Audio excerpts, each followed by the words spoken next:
Hello, तो मैं इस वीडियो में कवर करने वाला हूँ जुंजुइतो कलेक्शन से उज़ुमाकी को, और ये वीडियो पार्ट 7 होने वाली है इस सीरीज की। तो बाकी वीडियोस देख लेना, वरना ये वीडियो समझ में नहीं आएगी, बाकी तुम्हारी मर्जी। तो लास्ट चैप्टर में हमने देखा कि कैसे किरे के क्लासमेट्स स्पाइरल के कर्ज की वजह से एक एक करके स्नेल बनते जा रहे थे, और फिर एंड में उसके टीचर भी स्नेल बन के ही स्कूल आते हैं। अब आगे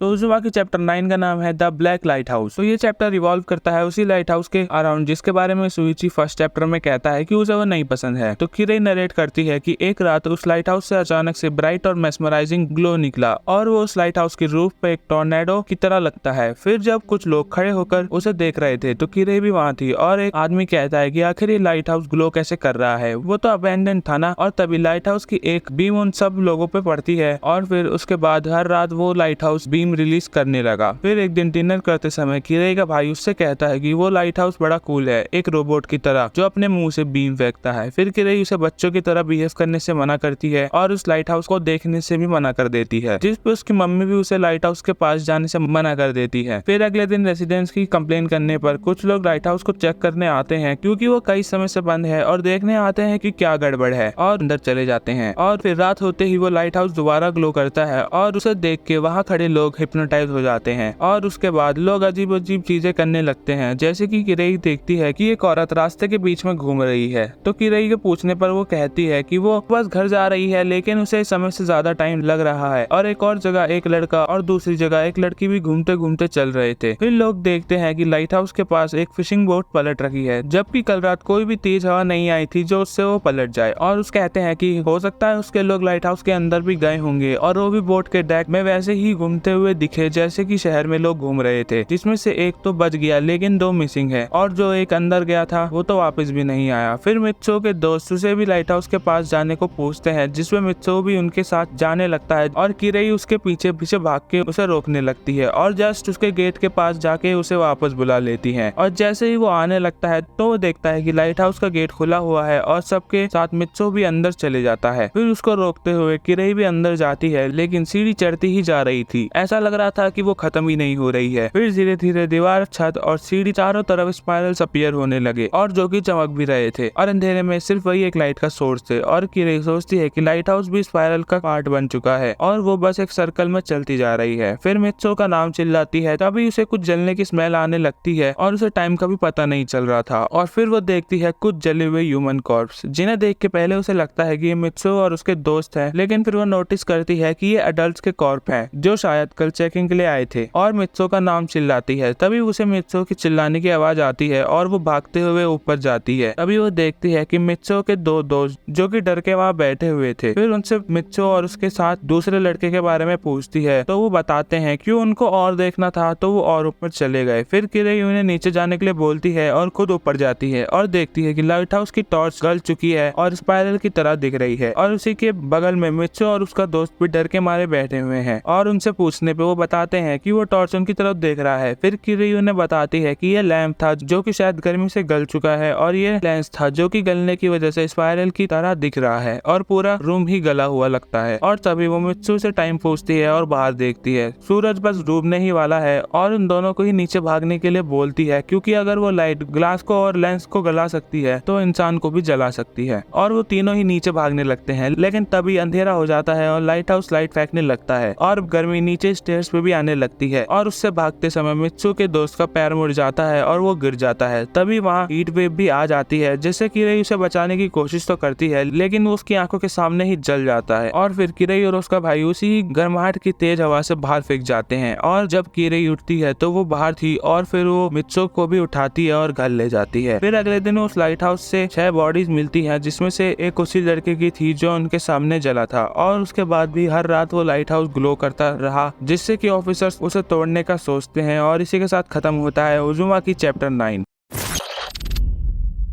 तो उज़ुमाकी चैप्टर 10 का नाम है मॉस्किटोस, और इस चैप्टर के तो कवर पेज से ही कुछ क्रीपी होने की फीलिंग आ रही है। लेकिन चलो आगे बढ़ते हैं। तो ये बात है समर्स की, और उस वक्त टाउन में मॉस्किटोस ज्यादा ही बढ़ गए थे, और दूसरी तरफ किरई का आधा समर हॉस्पिटल में ही बीत गया, क्योंकि लाइट हाउस से जो उसकी बॉडी जल गई थी, और वो जो निशान पड़े थे वो बहुत गहरे थे, लेकिन उसके भाई के निशान इतने गहरे नहीं थे, तो वो जल्दी छूट गया। तभी किरई के पास एक मॉस्किटो आ जाता है, जिससे किरई भागने की कोशिश करती है, लेकिन वो मॉस्किटो स्पाइरल की तरह घूमने लगता है, जिसे देख के किरई सो जाती है। और इसी तरह इस साल मॉस्किटो अजीब बर्ताव कर रहे हैं। वो स्पाइरल्स की तरह घूमते हैं जिसे देख के लोग सो जाते हैं, जिससे वो मॉस्किटो ने काट भी लेते हैं, जो कि किरेई के साथ भी हुआ। फिर अगले दिन किरेई की दोस्तों से मिलने आती है और किरेई उसे बताती है कि अभी भी उसे चलने में दिक्कत हो रही है, जो जगह जली हुई थी वहाँ भी, और ऊपर से जहाँ मॉस्किटो काट लेते हैं वहाँ तो और बुरी तरह दर्द होता है। तभी उसकी दोस्त एक चीज नोटिस करती है जिसपे किरेई पूछती है कि क्या एक वर्ल्डविंड है, मतलब एक चलता हुआ हवा का बवंडर आएगा, बवंडर।